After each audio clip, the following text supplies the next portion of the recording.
Hello everyone, good evening. कैसे हैं आप सब? तो जी आज का व्लॉग शाम से शुरू हो रहा है। अभी जस्ट शाम की पूजा खत्म हुई है और चल रही थी किचन में अपना शाम का रूटीन शुरू करने के लिए। बहुत सारी बहनों के कमेंट्स आ रहे थे कि दीदी कभी अपना इवनिंग रूटीन भी आप हमारे साथ शेयर करो। तो आज मैं आप लोगों के साथ इवनिंग रूटीन शेयर करूंगी अपना, कि शाम के टाइम मेरे किचन के कौन कौन से काम मेरे रूटीन में शामिल रहते हैं, या घर के कौन कौन से काम मेरे इवनिंग रूटीन में शामिल रहते हैं। प्रॉपर मेरा इवनिंग रूटीन डेली का क्या रहता है।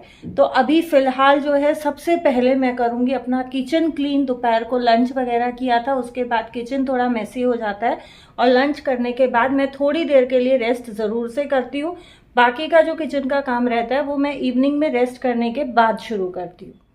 अभी खाने में थोड़ा टाइम है तो बस सबसे पहले जो है दोपहर के बर्तन मांज के किचन क्लीन कर दूंगी, क्योंकि किचन जब साफ़ सुथरा होता है, काउंटर टॉप्स खाली होते हैं तो काम करने में ज़्यादा मन लगता है, खाना बनाने में ज़्यादा मन लगता है और अच्छे से हम काम कर पाते हैं। और सर्दियों में हमें सबसे ज़्यादा डर किस चीज़ से लगता है? आप लोग कमेंट करके ज़रूर बताइएगा, आप लोगों को किस चीज़ से लगता है। मुझे तो ठंडे पानी से सबसे ज़्यादा डर लगता है। मैं जब भी कहीं का भी, चाहे वॉशरूम का हो, सिंक का हो, कहीं का भी टैप खोलती हूँ ना, पहले एक उंगली से टच करके देखती रहती हूँ। जब तक गर्म पानी नहीं आता है ना, मैं हाथ नहीं डालती हूँ ठंडे पानी में, क्योंकि मेरी स्किन फट जाती है ठंडे पानी से। तो बस मैं कोशिश करती हूँ कि नहीं, मैं ठंडे पानी में हाथ नहीं डालूँ। और सर्दियों में जब हम गर्म ठंडे में हाथ डालते हैं ना, तो हाथों में स्वेलिंग आनी शुरू हो जाती है। बहुत सारी बहनों का मैंने देखा है, सर्दियों में हाथ फट जाते हैं, हाथों में स्वेलिंग आ जाती है, पैरों में स्वेलिंग आ जाती है। वो रीज़न यही रहता है कि आप एक बार गर्म पानी में हाथ डालते हो, एक बार ठंडे पानी में हाथ डालते हो। और मेरे किचन का जो गीज़र है वो बहुत छोटा सा है, आई थिंक 3 लीटर का है या 5 लीटर का है। इंस्टेंट वाला है तो पानी गर्म होने में भी ज़्यादा देर नहीं लगती है। और इसी वजह से जो है मैं किचन में जो भी काम करती हूँ ना, वो बैचेज़ में करती हूँ, थोड़े थोड़े टाइम पे करती हूँ। एक साथ सारा काम मैं नहीं करती हूँ जो पानी का होता है, क्योंकि बहुत जल्दी पानी ठंडा हो जाता है। तो मेरा ये रहता है, थोड़ा सा काम किया, फिर मैंने गीज़र को रेस्ट दे दिया पानी गर्म होने के लिए, क्योंकि इसकी जो हीटिंग प्लेट है ना वो भी कई बार जल चुकी है और मैंने दोबारा से डलवाई है। बाकी ये गीज़र मेरा बहुत साथ दे रहा है। गीज़र को लिए हुए कम से कम 7 से 8 साल हो गए हैं। और जिसको भी मैं ये बताती हूँ ना, हर प्लम्बर या इलेक्ट्रीशियन यही बोलता है कि इतना छोटा गीज़र इतने साल तक नहीं चलता है। आपका गीज़र बहुत ज़्यादा चल गया है, 7-8 साल तक, और अभी भी ये चल रहा है। तो ये एक बहुत अच्छी चीज़ है। और मैं चीज़ों की ना टेक केयर बहुत ज़्यादा करती हूँ, बहुत अच्छे से करती हूँ। मैं लापरवाही नहीं करती हूँ किसी भी चीज़ के साथ, इसलिए मेरी चीज़ें या मेरी इलेक्ट्रॉनिक्स जल्दी से ख़राब नहीं होती हैं या जल्दी से मुझे धोखा नहीं देती हैं। अब बर्तन जब साफ़ करने की बारी आती है तो बर्तन भी मैं शिफ्ट में साफ़ करती हूँ। ये थोड़े से बर्तन मैंने क्लीन किए, बाकी जो कुकर वगैरह थे वो मैंने सिंक में रख दिए हैं। पानी दोबारा से गर्म होगा तो थोड़ी देर के बाद करूँगी। अब बर्तन साफ़ करते करते मुझे लगभग आधा घंटा लग ही गया था। तो अभी मैं बच्चों के लिए शाम के खाने की तैयारी कर रही हूँ। और आज डिनर जो है बहुत लाजवाब, डिलीशियस, बहुत डिफरेंट सा होने वाला है। वैसे जनरली मैं इस तरीके का डिनर नहीं बनाती हूँ, बट आज बहुत स्पेशल डिनर होने वाला है। और डिनर में बनने वाली है आज ठेले वाली आलू की चटपटी सी क्रिस्पी सी टिक्की। यहाँ मैंने आलू जो दिन में रखे थे, लास्ट वीडियो में आपसे शेयर किया था, वही लिए हैं। उसमें नमक और हरी मिर्च काट के डाली है। अच्छा, आलू की टिक्की मैं हमेशा ही ड्राई फ्रूट्स डाल के बनाती हूँ ताकि हेल्दी रहे। तो काजू मेरे ख़त्म हो गए थे तो काजू को मैं साथ साथ पीस ले रही हूँ। काजू फ़िलहाल मैं बहुत ज़्यादा नहीं पीस रही हूँ, थोड़ा ही मैंने पीसा है, क्योंकि मुझे 2 से 3 चम्मच ही लगेगा। बिल्कुल ठेले वाले स्टाइल में आज मैं टिक्की की रेसिपी आप लोगों के साथ शेयर करने वाली हूँ। इसमें बहुत सारी छोटी छोटी बातें ऐसी होती है जिनको अगर हम ध्यान रख के बनाते हैं ना, तो हमें ठेले से टिक्की खाने की ज़रूरत ही नहीं पड़ती है। यहाँ आलू में मैंने नमक, हरी मिर्च और हरा धनिया मिक्स किया हुआ है। ऊपर से मैंने 2 से 3 चम्मच डाल दिया है इसमें काजू पाउडर। काजू पाउडर आप स्किप कर सकते हो, बट मैं हेल्दी बनाने के लिए काजू और बादाम का पाउडर डालती ही हूँ। अब टिक्की में क्रिस्प लाने के लिए यहाँ मैं आप लोगों के साथ एक छोटी सी ट्रिक शेयर कर रही हूँ। बहुत सारी बहनें ब्रेड क्रम्स डालती है, लेकिन बहुत सारी बहनों के पास टाइम नहीं होता है, तो उसका भी जो है मैं आपके लिए जुगाड़ लेके आई हूँ। 2 ब्रेड स्लाइस ले लें, पानी में डिप करते ही उसको निकाल लें, क्योंकि बहुत जल्दी जो है ब्रेड पानी सोख कर लेता है। तो इसको बहुत अच्छे से टाइट से निचोड़ना है। मुझे 6 ही टिक्की बनानी है, तो इसके लिए मैं 2 ही स्लाइस ले रही हूँ। आपके पास आलू ज़्यादा है तो आप ज़्यादा ब्रेड स्लाइस स्लाइस ले सकते हैं। ब्रेड क्रम्स बनाने में थोड़ा सा ये रहता है कि टाइम कंज्यूमिंग होता है, इसमें टाइम सेव हो जाता है हमारा। अब देखो ब्रेड में मॉइस्चर बिल्कुल नहीं है, इसको अच्छे से आलू के साथ मिक्स करेंगे। अच्छा, ठेले वाले इसकी जगह अरारोट मिलाते हैं जो कि हमारी हेल्थ के लिए बिल्कुल भी अच्छा नहीं होता है। और टिक्की मैं हमेशा ही बनाती हूँ देसी घी में, क्योंकि देसी घी में ही टिक्की अच्छी लगती है। बाकी फ्राइंग के लिए आप अपने हिसाब से कुछ भी ले सकते हैं अपने टेस्ट के अकॉर्डिंग। फिलिंग के लिए मैंने ली है किशमिश और इसको मैंने बहुत बारीक बारीक काट लिया है। अगर आप चने की दाल की फिलिंग बनाना चाहते हैं तो चने की दाल को भिगो के उसकी फिलिंग रेडी कर सकते हैं, बट हम लोग किशमिश की ही खाते हैं तो किशमिश मैंने ले ली है। बाकी इसमें कोई भी ड्राई फ्रूट मैंने ऐड नहीं किया है। आप अपने टेस्ट के हिसाब से इसमें ड्राई फ्रूट्स ऐड कर सकते हैं। अच्छा, आलू में हमने काजू पाउडर डाला है, इसलिए हमारा टिक्की का ये जो हमने मिक्सचर रेडी किया है ये थाली में भी चिपकेगा और हाथ में भी चिपकेगा। तो इसके लिए आप हाथों पे घी लगाएं थोड़ा थोड़ा, और जितनी बड़ी टिक्की आपको चाहिए उस हिसाब से आप बॉल्स रेडी कर ले। सारी बॉल्स हम एक साथ बना के रख लेंगे। आपने देखा है कि ठेले वाले क्या करते हैं कि सारी टिक्की एक साथ बना के रख लेते हैं और उसके बाद वो उसको फ्राई करते हैं। तो थोड़ी सी इसमें हम हवा लगने देंगे। थोड़ी सी टिक्की बनाने के बाद जब हवा लग जाएगी ना, उसके बाद हम इसको फ्राई करेंगे तो और ज़्यादा इसमें क्रिस्प आएगा। यहाँ सिर्फ 4 टिक्की में ही मैं किशमिश डाल रही हूँ, क्योंकि लकी को किशमिश वाली टिक्की नहीं पसंद है, वो बिना किशमिश की खाता है। तो उसके लिए 2 टिक्की मैंने प्लेन रखी है। आप चाहें तो टिक्की के का ये जो हमने मिक्सचर रेडी किया है इसमें बारीक काट के प्याज भी ऐड कर सकते हैं, वो भी बहुत टेस्टी लगता है। लेकिन प्याज वाली टिक्की मेरी खुशी नहीं खाती है, तो इसलिए मैंने दोनों बच्चों के टेस्ट का ध्यान रखते हुए ही जो है टिक्की बनाई है। यहाँ सारी ही टिक्कियों को मैंने थोड़ा थोड़ा फ्लैट कर लिया है। अब आप चाहें तो डायरेक्ट तवे पे फ्लैट कर सकते हैं, चाहे तो पहले से फ्लैट कर सकते हैं। ये 2 मैंने लकी के लिए बचा दी है। अब टिक्की मैं फ्राई कर रही हूँ कास्ट आयरन के तवे पे। सबसे पहले मैंने तवे पे थोड़ा थोड़ा घी लगा दिया, उसके बाद टिक्की के ऊपर ही घी लगा के और मैं तवे पे रख रही हूँ। तवे को मैंने पूरे अच्छे तरीके से फुल जो है हीट किया है। उसके बाद मैंने गैस को सिम कर दिया है। अब सिम गैस पे ही हम इन टिक्कियों को घी लगाते हुए अलटते पलटते फ्राई करेंगे। आलू के साथ जो हमने ब्रेड मिक्स किया है उसके बाद हमें टिक्की में क्रिस्प लाने के लिए ना अरारोट की ज़रूरत है, ना चावल के आटे की ज़रूरत है, ना हमें किसी और तरीके के सब्स्टिट्यूट की ज़रूरत है।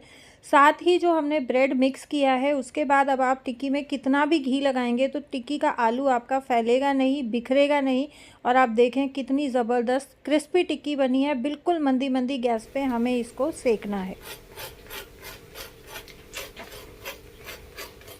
करारेपन की पूरी आवाज़ टिक्की में आ रही है, बहुत करारी, बहुत ज़बरदस्त टिक्की बन के रेडी हुई है। एक बार ये रेसिपी ज़रूर से ट्राई करना। वैसे आप लोगों को मेरी रेसिपीज़ काफ़ी पसंद आती हैं, उसके लिए मैं आपकी तहे दिल से शुक्रगुज़ार हूँ। आप लोग ट्राई करते हो, अपने रिव्यूज़ मेरे साथ शेयर करते हो, मुझे बहुत खुशी होती है। और इसी तरीके से आप लोगों का प्यार बना रहे, ये मेरे लिए बहुत बड़ी बात है।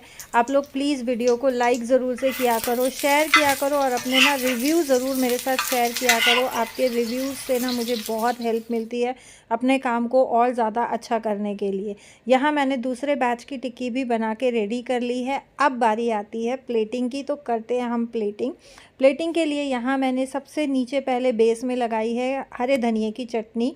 इसमें मैंने कुछ नहीं डाला है, थोड़े से दही के साथ हरा धनिया, मिर्च और थोड़ी सी अदरक को पीसा है।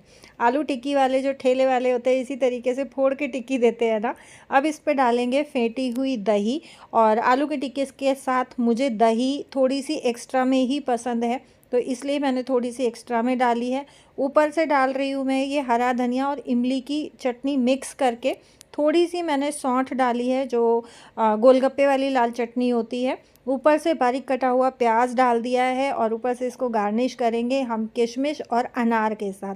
अच्छा, मुझे और खुशी को किशमिश वाली टिक्की बहुत पसंद है, लकी मेरा किशमिश वाली टिक्की नहीं खाता है।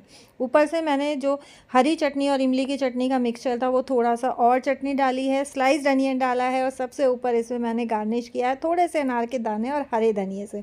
अब देखो, बहुत डिलीशियस देखने से ही लग रही है और खाने में यकीन मानिए उतनी ही डिलीशियस थी जितनी कि ये दिखने में है। अच्छा, शाम को खाना वगैरह खाने के बाद अगर मेरे पास टाइम बचता है, जैसे कि आज मेरे पास बहुत सारा फ्री टाइम है क्योंकि हस्बैंड भी नहीं है तो बहुत ज़्यादा काम भी नहीं है, खाना खा के और दोनों बच्चे पढ़ने बैठ गए हैं और मैं बैठ गई हूँ अपने बाकी के छोटे छोटे काम निपटाने।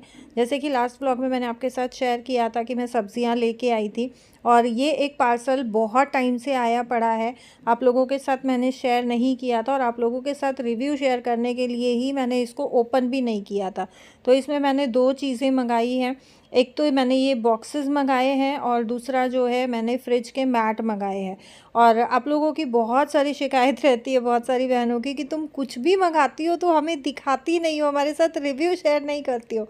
तो ये मैंने रिव्यू शेयर करने के लिए ही ओपन नहीं किया था। तो ये इस तरीके का बॉक्स है मल्टी स्टोरेज में। इसमें 6 छोटी-छोटी बास्केट्स हैं। जब मैंने इसकी पिक्चर देखी थी ना तो ये मुझे काफ़ी बड़ा लग रहा था, बट अभी आया है तो बहुत छोटी-छोटी, प्लास्टिक भी इसका बहुत सॉफ्ट है। बट ठीक है, हार्ड प्लास्टिक होता है तो वो जल्दी से टूट जाता है। ढक्कन भी बहुत फ्लेक्सिबल सा है और बहुत ईज़िली ओपन हो रहा है, ईज़िली क्लोज़ हो रहा है। तो ये ठीक है, बहुत ज़्यादा अच्छा नहीं बोलूँगी, बट हाँ ठीक-ठीक है। दूसरा जो मैंने मंगाया है, ये मैंने बड़े फ्रिज के लिए मैट्स मंगाए थे, जो ड्रॉअर मैट्स होते हैं। बट ये मुझे लग नहीं रहा कि ये मेरे फ्रिज के जो है शेल्फ़ में आएंगे, जो ग्लास शेल्फ़ होते हैं। ये मुझे साइज़ में छोटा लग रहा है और सेल्फ़ प्रिंट के साथ हैं, वाइट कलर में। मैंने जो ऑर्डर किया था वो मल्टी कलर में थे और ये ट्रांसपेरेंट आए हैं। खैर, जो आ गया वो ठीक है। और अभी फ़िलहाल जो है इन स्टोरेज बॉक्सेस में मुझे कुछ भी समझ नहीं आ रहा था कि मैं इनमें क्या ही रखूँगी, क्योंकि बहुत छोटी-छोटी डब्बियाँ हैं। पहले जो है मैं अपनी बाकी की सब्जियाँ रख लेती हूँ, उसके बाद देखते हैं कि इसमें क्या रखा जाएगा। और टमाटर मैं एक्स्ट्रा में लेके आई थी, मेरे पास फ्रिज में भी रखे हुए हैं, तो सारे ही टमाटरों को मैं बॉक्सेस में डाल के फ्रिज में रख दूँगी। और जो भी कचरा साथ-साथ निकल रहा है ना, मैंने ये पार्सल वाला ही पैकेट ले लिया है, पेपर का है, सूखा कचरा है तो इसमें बहुत अच्छे से जो है डल जाएगा। और बाद के लिए मैं नहीं छोड़ती हूँ, क्योंकि जब फैला देते हैं ना हम, पूरा फैलाने में टाइम नहीं लगता है, लेकिन जब उसको समेटते हैं तो समेटने में ना बड़ा दिमाग ख़राब होता है, बहुत काम फैल जाता है, बहुत ज़्यादा बर्डन हो जाता है काम का। तो मेरी कोशिश यही रहती है, जैसे अगर ये बैग अभी नहीं है तो मैं एक पॉलीथीन लेके बैठती हूँ, मैं उस पॉलीथीन में साथ-साथ सारा इकट्ठा करती रहती हूँ। सब्जियों की जो पॉलीथीन निकलती हैं वो पॉलीथीन्स मैं एक बॉक्स में स्टोर करके रखती हूँ, कूड़ा वगैरह डालने के लिए, जो किचन वेस्टेज होता है वो डालने के लिए। एक गोभी लाई थी तो बस इसका भी डंठल निकाल के और इसको मैं काट के रख लूँगी, क्योंकि मुझे मॉर्निंग में आलू गोभी और मटर की सब्ज़ी बनानी है। तो सुबह का टाइम मेरा थोड़ा-सा सेव हो जाए, इसलिए गोभी मैं अभी ही काट के रख दूँगी। और सुबह का टाइम ना हम सभी औरतों का बहुत कंजस्टेड होता है, क्योंकि सभी के बच्चे स्कूल जाते हैं, सभी के हस्बैंड ऑफिस जाते हैं और ऑलमोस्ट सबका टाइम सेम होता है। अब बच्चों के स्कूल का टाइम थोड़ा लेट हो गया है तो वही हस्बैंड के ऑफिस के साथ ही वो टाइम पूरा मर्ज कर जाता है। तो सबका लंच बॉक्स रेडी करना, सबको नाश्ता देना, सबका लंच बनाना, तो वो थोड़ा-सा एक डिफ़िकल्ट टास्क हो जाता है। तो सुबह का वो टाइम हम अपना बचाने के लिए शाम को इस तरीके की छोटी-छोटी तैयारियां करके रख सकते हैं। अब जैसे गोभी मैंने काट के और ये एयर टाइट बॉक्स में डाल के रख दी है। अब इसको मैं फ्रिज में नहीं भी रखूँगी ना तो ये सुबह तक फ्रेश रहेगी। शिमला मिर्ची मैं साबुत रख रही थी, साबुत आई नहीं तो मैंने 1 के 2 पीस करके और 2 शिमला मिर्च काट के रख दी है। एक को मैं साबुत रखूँगी, क्योंकि सब्ज़ी मेरे यहाँ सिर्फ 2 शिमला मिर्च की ही बनती है, तीसरी सब्ज़ी में नहीं डलेगी। ये बच्चे पिज़्ज़ा वगैरह बनाते हैं, मैं उसके लिए एक्स्ट्रा लेके आती हूँ। खीरे को मैं बॉक्सेस में नहीं डाल रही हूँ, उसको मैं खुला ही टेबल पे रख रही हूँ, क्योंकि सर्दियाँ हैं और फ्रिज का बच्चे खाएंगे तो गला ख़राब होने के चांसेस हैं, खांसी ज़ुकाम होने के चांसेस हैं। अब अदरक लेके आई थी तो बस देखा, सब्ज़ी छाँटते-छाँटते अपने आप ही माइंड में आ गया कि इसमें क्या डाला जाए। तो अदरक को छोटा-छोटा काट के और ये बॉक्सेस में मैं डाल दे रही हूँ, क्योंकि पन्नी में अगर अदरक रखी रहती है ना तो उसमें पानी होके और वो ख़राब हो जाती है, फंगस लगने के चांसेस बढ़ जाते हैं। और इतने बड़े-बड़े जो मेरे वेजिटेबल बॉक्सेस हैं, इनमें स्टोर करूँगी तो थोड़ी-सी अदरक के लिए बहुत बड़ा डब्बा जो है वेस्ट हो जाता है। और बस इसमें साथ-साथ जो हरी मिर्चें हैं वो भी डंठल तोड़ के, और मैंने 3 बॉक्सेस में जो है साबुत मिर्चें रखी हैं। एक बॉक्स में जो टूटी हुई कटी-पटी मिर्च आती हैं वो डाली हैं। तो सब्ज़ी के लिए मैं पहले कटी हुई मिर्चें यूज़ करूँगी, साबुत मिर्चें बाद में यूज़ करूँगी। दूसरे वाले बॉक्स में मैंने लहसुन जो है छील के रख दिया है, ताकि अब जब मुझे सब्ज़ी बनानी हो तो मैं डायरेक्ट उसमें से निकालूँ काट के, या जो भी मुझे पीस के जैसे भी यूज़ करना है मैं इजीली यूज़ कर सकती हूँ। तो यहाँ सब्जियों का काम मेरा ख़त्म हो गया है। गाजर लेके आई थी हलवा बनाने के लिए, तो अभी फ़िलहाल जो है मैंने गाजर को भी बाहर ही रखा है, फ्रिज में नहीं रख रही हूँ। और या तो मैं कल जो है गाजर का हलवा बनाऊंगी या 1-2 दिन में गाजर का हलवा मुझे बनाना है, क्योंकि इन सर्दियों मैंने गाजर का हलवा एक बार भी नहीं बनाया है। यहाँ सारी ही सब्जियों के बॉक्सेस को मैं फ़िलहाल रख दे रही हूँ किचन में, क्योंकि किचन मेरा बिल्कुल क्लीन हो गया है। किचन का काम ख़त्म हो गया है और मुझे फ्रिज की भी क्लीनिंग करनी है, तो फ़िलहाल मैंने बाहर ही रख दिया है। किचन का काम निपटाने के बाद अब मैं आ गई हूँ अपने ड्राइंग रूम में, और ड्राइंग रूम में कपड़े जो है आपको शाम के टाइम तो दिखेंगे ही दिखेंगे, क्योंकि शाम को फैलाने के कपड़े अंदर आ जाते हैं और दिन के जो उतारे हुए कपड़े हैं वो सोफ़े पे आ जाते हैं। तो बस यहाँ अभी बच्चों ने ये कपड़े उतारे थे, मैं बाकी का काम कर रही थी, तो बस इनको जो है फ़ोल्ड करके रख दूँगी। जो प्रेस के कपड़े हैं उनको साइड में निकाल दूँगी, बाकी जो सबके कपड़े हैं उनको मैं फ़ोल्ड करके और सबके कबर्ड्स में लगा दूँगी, नहीं तो साइड में रख दूँगी तो बच्चे अपने आप उठा के खुद से भी अपने कबर्ड में रख लेते हैं। और ये शायद सभी के घरों में होता होगा कि जहाँ खाली जगह मिलती है बस वहीं घर के बाकी लोग सामान रख देते हैं और वो जगह बिल्कुल एकदम स्टोरेज स्पेस बन जाता है। अब यहाँ ये कुछ सामान आया था, ये बस लाके सीधा ही सोफ़े पे रख दिया, तो इसको रखूँगी इसकी जगह पे और सोफ़े को भी मैं साथ साथ से ही अरेंज कर दूँगी, तो सुबह का मेरा ये वाला क्लीनिंग और डस्टिंग का टाइम भी बच जाएगा। यहाँ सोफ़ा झाड़ते हुए इंटरकॉम के तार पे लग गई थी, तो मैं चेक कर रही थी इंटरकॉम चल रहा है, कनेक्शन तो नहीं हट गया है। तो बस इसी तरीके से कुछ मेरा शाम का रूटीन रहता है। शाम का भी बहुत बिज़ी रूटीन रहता है। दिन में मुझे थोड़ी-सी फुर्सत रहती है, क्योंकि मैं अपने लिए टाइम ज़रूर से निकालती हूँ। अगर सुबह का मेरा थोड़ा बहुत काम बच भी जाता है तो उसको मैं सेकंड हाफ़ में इवनिंग में निपटाती हूँ। दोपहर को मैं बहुत ज़्यादा प्रेशर काम का नहीं लेती हूँ। दोपहर का मेरा कंसर्न रहता है कि नहीं, खा पी के और मुझे रेस्ट करना ही है, अपने लिए थोड़ा-सा टाइम निकालना ही है। तो जब हम खुद से ये चीज़ सोच लेते हैं और अपने मन में ठान लेते हैं ना कि हमें अपने लिए टाइम निकालना ही है, तो हमारे लिए हम टाइम निकाल पाते हैं। जब तक हम ये सोचेंगे कैसे निकालें, तो वो नहीं हो पाता है। तो जी, ये था मेरा आज का video. Thank you so much for watching.